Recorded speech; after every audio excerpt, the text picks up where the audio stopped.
And welcome to Jewish Boy Calls His Mother. I'm your host, Sadia, and this is my mother, Ima. Hello, Ima.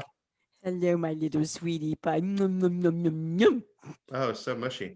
All right, so we wanted to thank one of our listeners for correcting my mother about uh, I'm about always getting corrected. about That's the blame the mother is the typical thing to do. about the it wasn't Gladys Knight that sang "You're My Venus." It was "Shocking Blue," and it was sung by Marisha Beres. And that's was something that he wanted to mention. But let's get back onto the main topic So, of so we tonight. want to thank that listener. Thank you so much. Thank you, listener. See, when you listen and you get involved, and you contact us, we mention you. We do a little callback. It's worth it.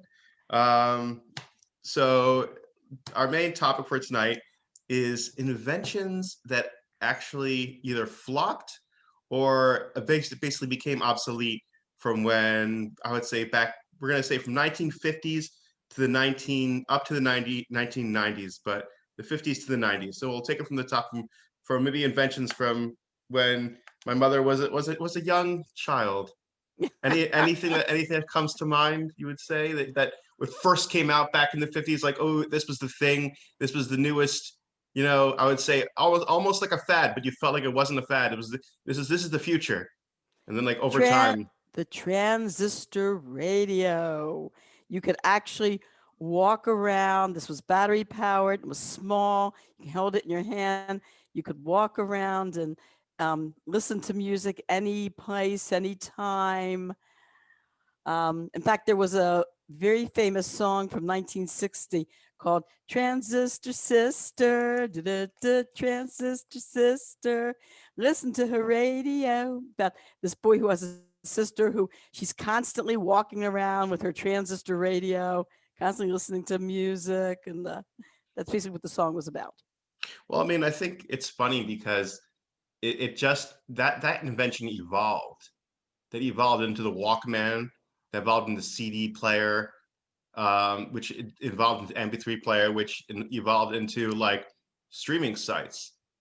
But we've always wanted to listen to music, no matter where we were, which is music, which is funny. It's like it's something that is just, I guess, timeless. That there's always a wanting for music constantly to be played. Yeah, I told you about the time I was on a bus downtown Baltimore, and I wanted to listen to this concert very badly, so I decided to bring along my transistor radio and with my earphones.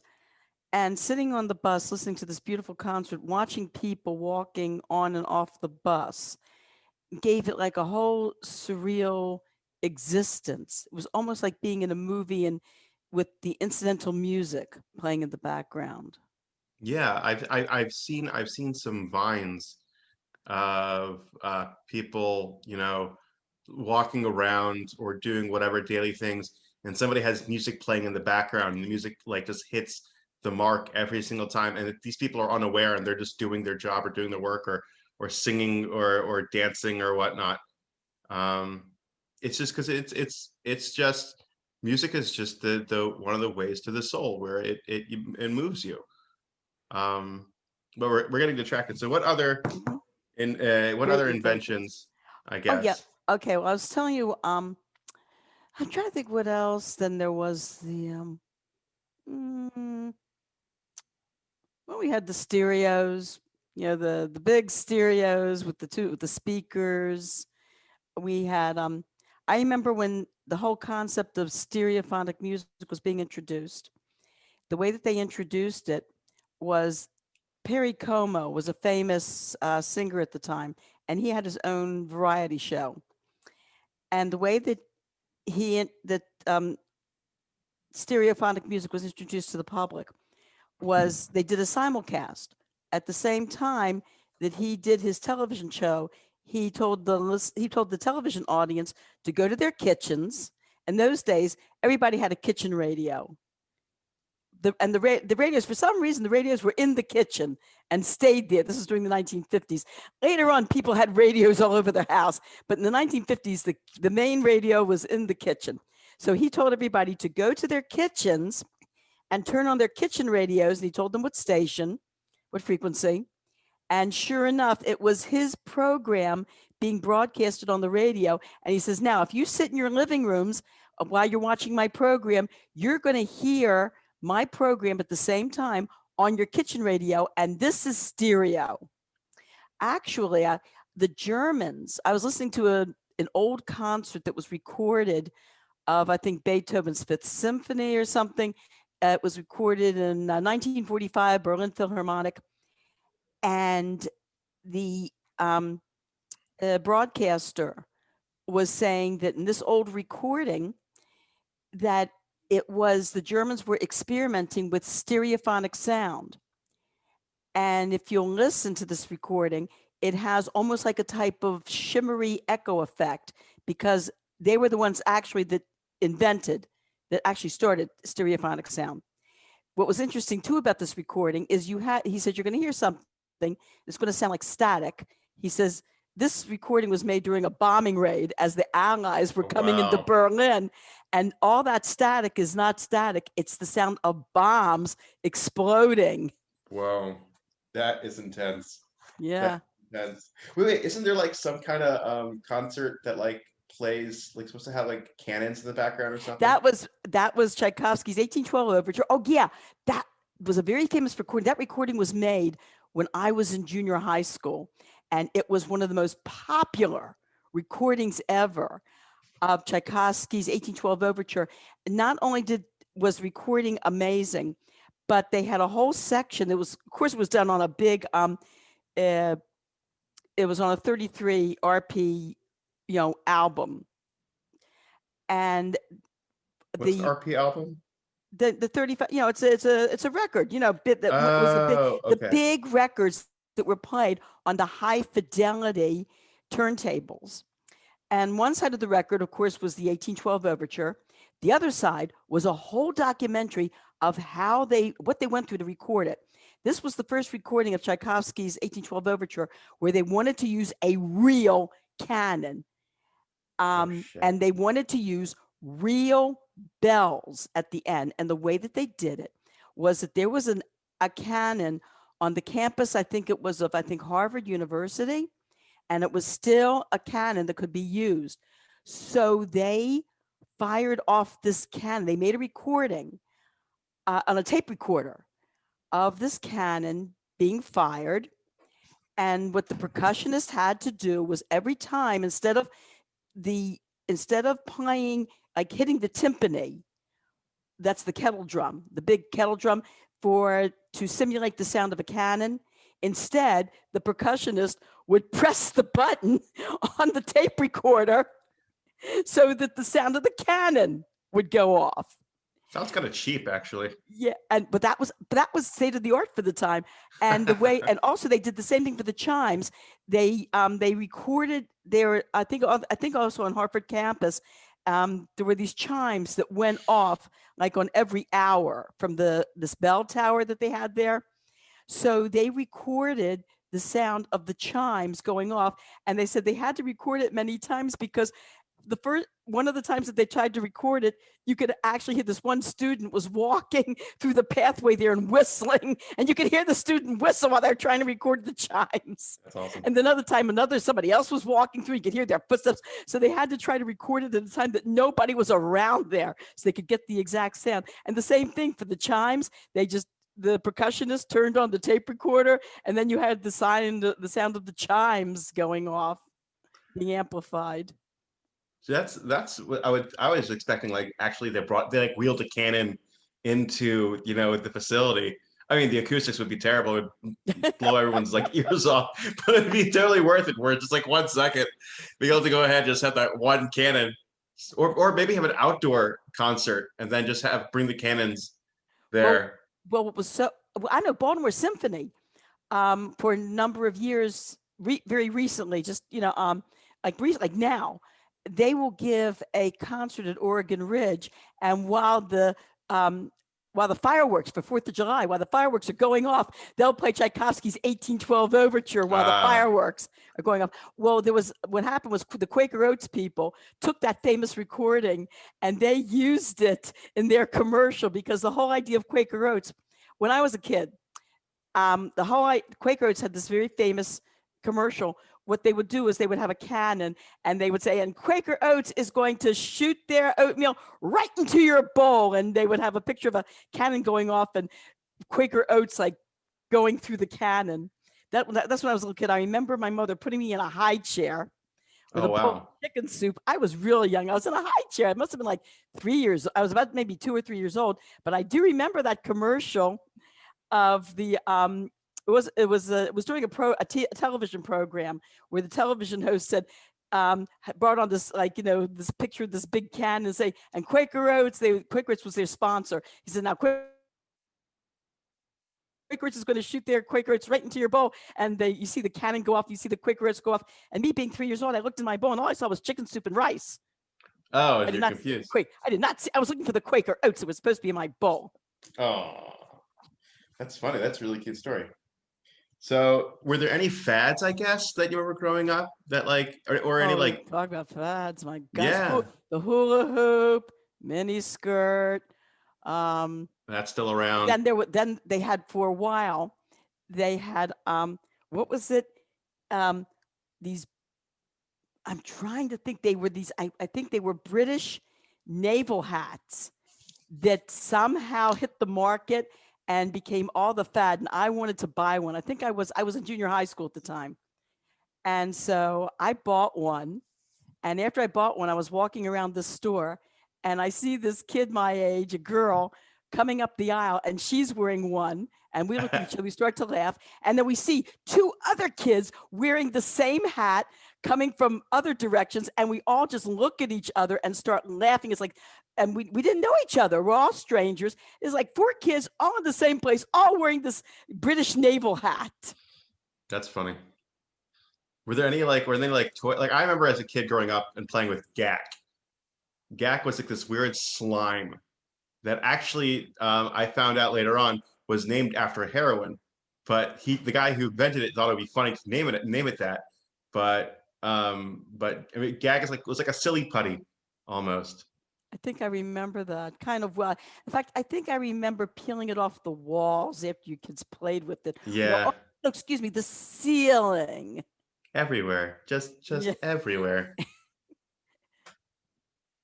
So So now you who know. was Gak? You said Gak was a hero? No. Oh, I said uh-huh.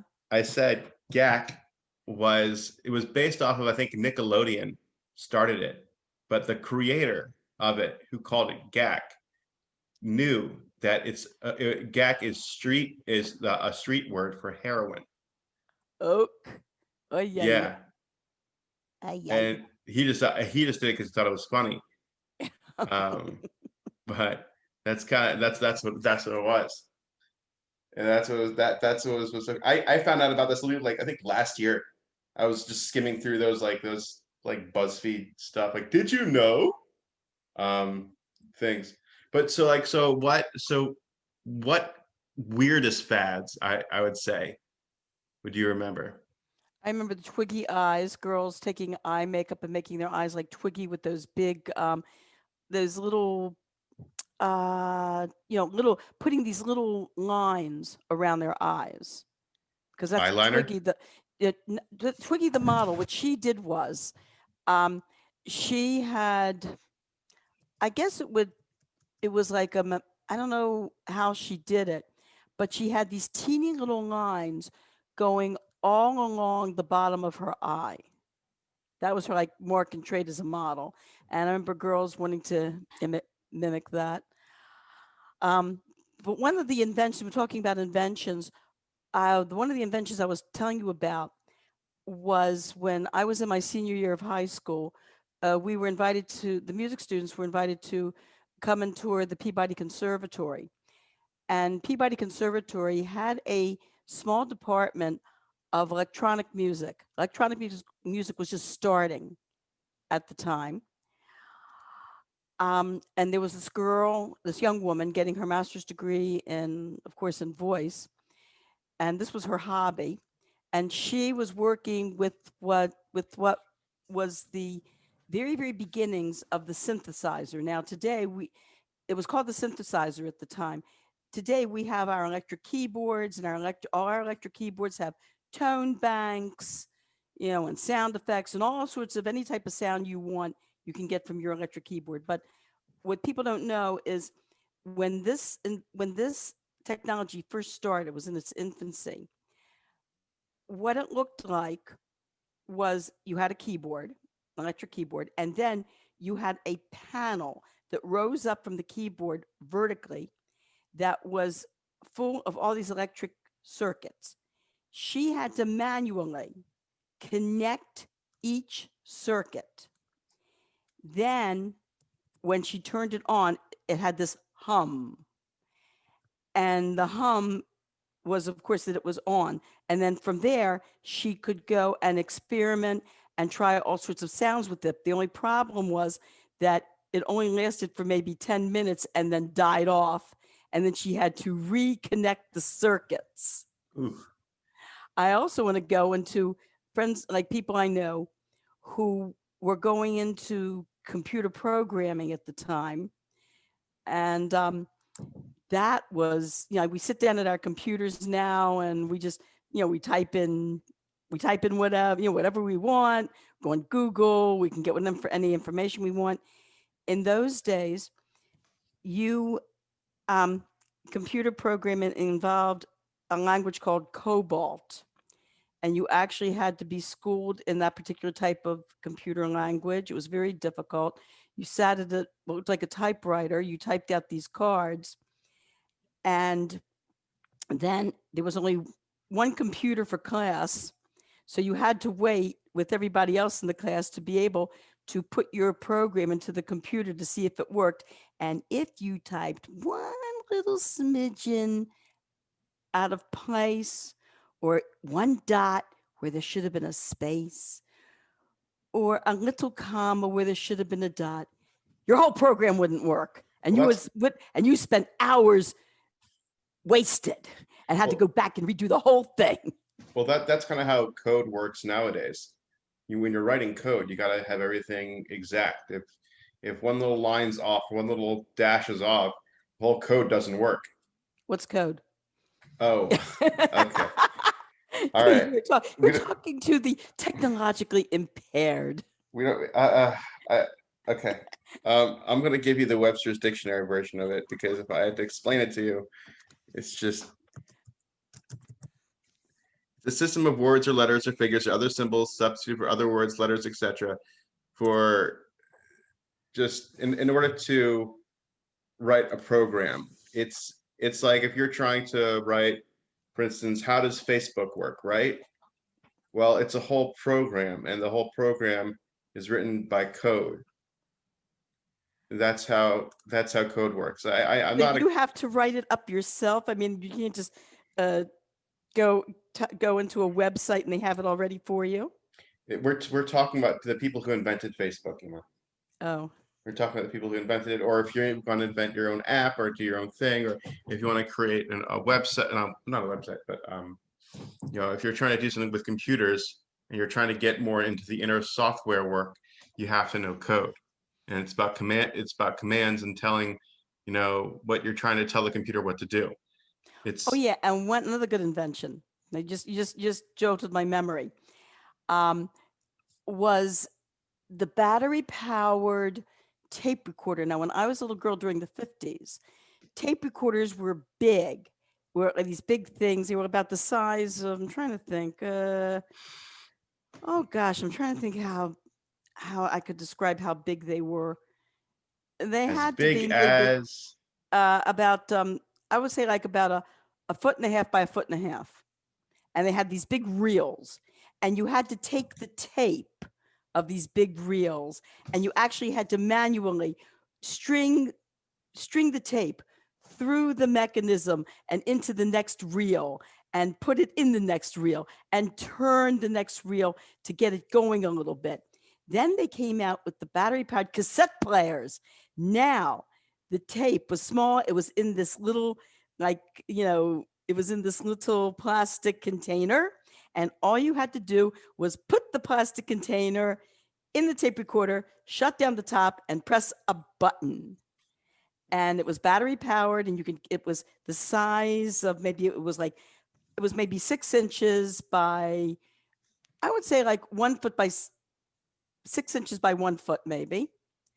And you could carry it wherever you went and record anything, any place that you wanted.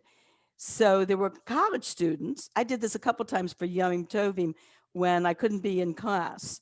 I would have a non-Jewish friend of mine record the lecture for me, and then I would listen to it afterwards.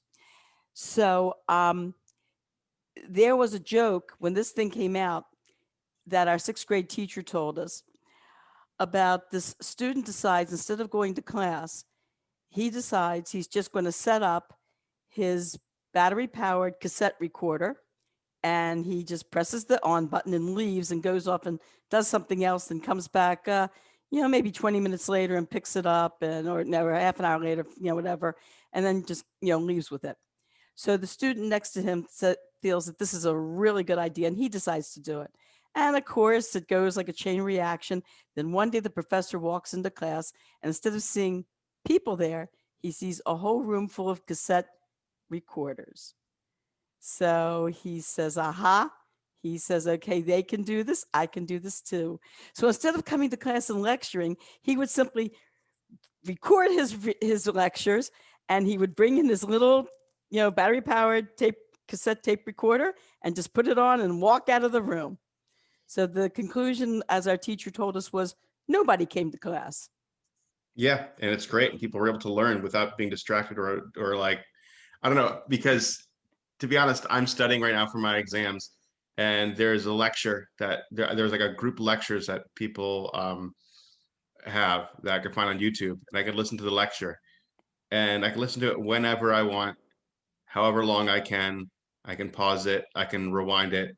It's more convenient than listening to the lecture live sometimes. But no, I get the point. Yes, your 6th grade teacher was right. Yeah.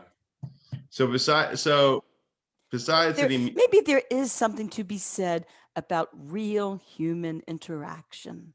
Everyone needs human interaction. Why do you think that like Google's a great idea, but I still see more and more people asking questions to random humans of simple tasks that can be done by Google? It's because they want that human interaction. They want that human face-to-face talking to somebody else that gives them an answer. That's really what's going on, because everyone's like, oh, just use Google. Like, yeah, we can use Google, but I want to socialize with people. That's one point too. But there's also something else too, is that sometimes when I'm using technology, it's not answering my question. And it's misinterpreting what I'm trying to say. And at that point, you need human judgment. You need someone to talk to that can better interpret what you're trying to tell them. Yeah, well, that's where AI comes in, and they're trying to connect that gap with AI and what AI can do to help humans, just be better and get better. Okay, so that is our time. Thank you so much, everyone, for listening. Don't forget to subscribe and check us out on YouTube and check us out on Facebook. And thank you so much, and have a good Shabbos. Okay, have a good Shabbos, honey. Love you. I love you. All right, bye-bye.